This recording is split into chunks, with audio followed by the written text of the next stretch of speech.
միջ ուղղվում է դեպի Հռոմ, հասնում է Հռոմ, իր շուրջը շատ քիչ հավատարիմ մարդիկ են լինում։ Հռոմի եկեղեցին այդչափ ճանաչված, այդչափ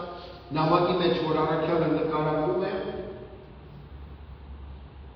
այս նամակի մեջ տեսնում են, որ այս Հռոմի եկեղեցու հավատացյալ եղբայրները միշտ չէ, որ իրենց սատարում են։ Եվ այս հոգու մեջ, միայնության մեջ, բանտի մեջ, թեկուզ տնային գալանքի մեջ, բայց բանտարկված առաքյալը ասում է ես ոչնչով ամոթով չեմ մնա։ Այս բառը այս օրերի մեջ, որ գործածում ենք, նշանակում է խայտարակ լինել։ Իր օրերի մեջ, երբ որ առաքյալը գործածում է այս բառը, նշանակում է հուսալ և չհիասթափվել, հուսալ և հուսահատության գիրկը չընկնել, անհույս չմնալ, և առաքյալը ցույց է տալիս, որ իր համոզումը այնքան խորն է, իր համոզումը մարդկանց վրա չէ, անձերի վրա չէ, այն Աստծո վրա, որ գտավ իրեն,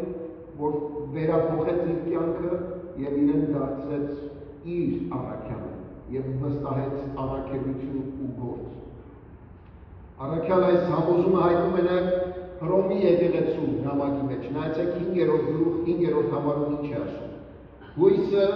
չի ամաչեցնում, այսինքն հիասթափեցնում, որովհետև Աստծո սերը սփռված է մեր սրտերի մեջ Սուրբ Հոգու միջոցով, որ տրվեց մեզ։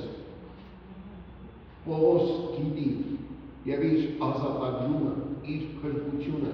այդ գիտության մեջ է։ Եթե պիտի նմանեցնենք Պողոս առաքյալի կյանքը մեկ այլ աստվածաշնչյան հերոսի հետ,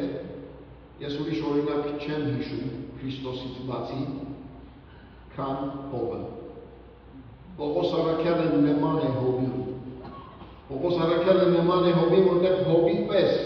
իր ճգնաժամի մեջ, իր դժվարության մեջ, իր ցավի մեջ նույն միտքն է արտահայտում, ինչ որ Հոբը 15-րդ գլխում ասում է,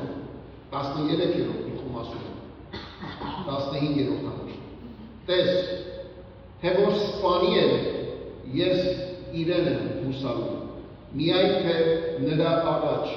իմ ճանապարհները պաշտպանել։